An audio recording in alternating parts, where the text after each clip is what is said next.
Let's look at another way to make your audio sound better with Adobe Premiere Pro. Back in our Effects tab under Audio Effects is an EQ effect called Equalization. Drag this onto any of your clips, and you'll see that a new effect with a custom setup button pops up in your effects and say Edit. We're going to click that Edit. A new window pops up. And this has all kinds of dials and things that if you were a pro sound guy or girl and you played with soundboards, you might understand what this means, but for a lot of you, you will not know what that means. And so I'm going to walk you through. So to understand what's going on, we have some different presets. Right now it's set to default. Let's switch it to Master EQ. What that does is it basically just checks all of these boxes right here. If we don't want to do that, we can just go from default and check all of these boxes. As we do that, you can see that these different points were added to this graph right here. On the left, we have the level, the decibels, the level of the audio, how loud it is. On the bottom, we have the hertz or the frequencies. So on the left, we have the lows, and on the right, we have the highs. Don't pay attention to anything down here right now. Let's just look at the graph first, because you can control everything right in this graph by clicking on these points and moving them down or up or left or right. If we move this point up, what's happening is the level of these frequencies right here are going to be louder. If we move it down, these frequencies are lower. And if we move to the right, it's editing all of the frequencies to the left and around 88 hertz, which you can see change right here. So do pay attention to that bottom dial right there. But it does it in a different way than our high pass or low pass filters that we added last time. The high pass and low pass, it's a specific cutoff point. It's 100 and below, and everything above 100 is free to go. For here, it's more of a, you see this, it's not a linear curve, it's a curved graph. And so it sounds a little bit more natural than just cutting it off at 50 or 100 or 200 or whatever.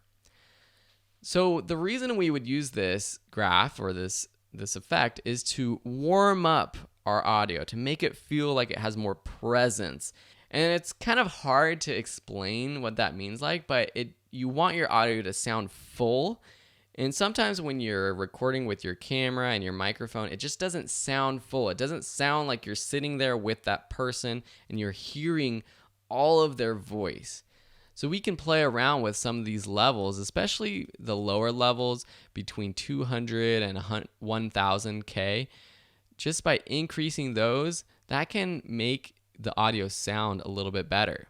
You see, as I increase this one, we have sort of a small peak right here.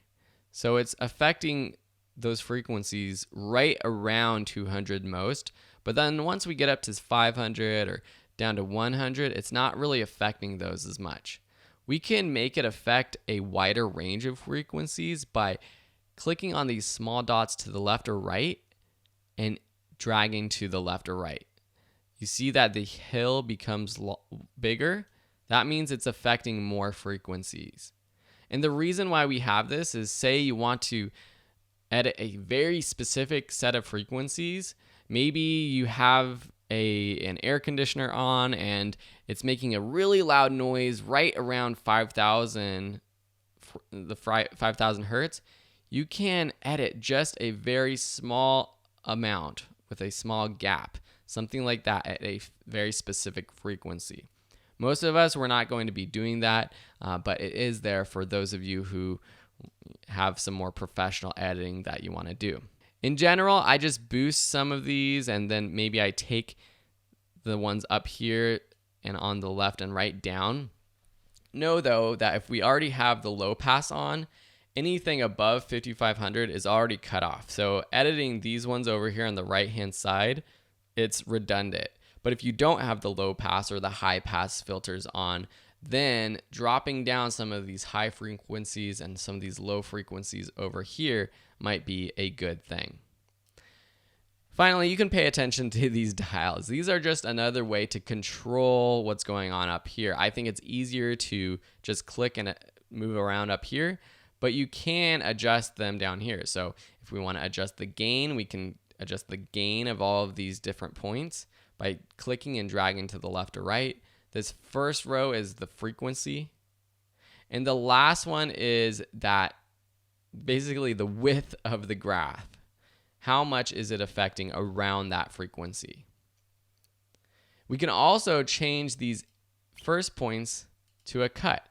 So if we don't want to add the low pass and the high pass filters, we can just cut out all the frequencies below 36 hertz, or we can move this up to 100 and this one down to 5500 or whatever we want, just with this EQ effect.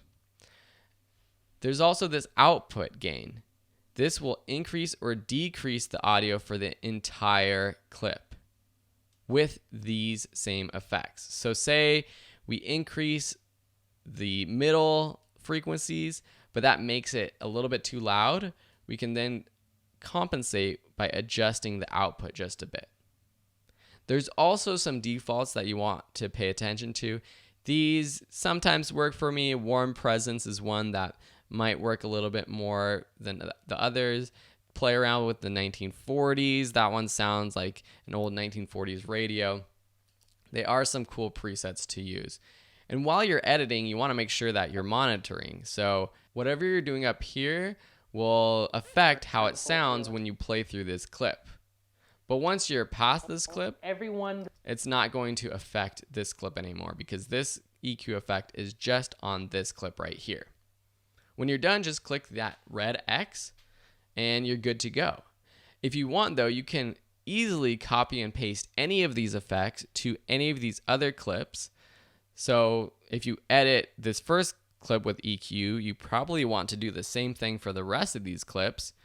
So you can just select that effect from this clip, copy it by pressing Command C on your keyboard, and then selecting any of the other clips you want to add it to, and press Paste, Command V, Control V if you're on a PC.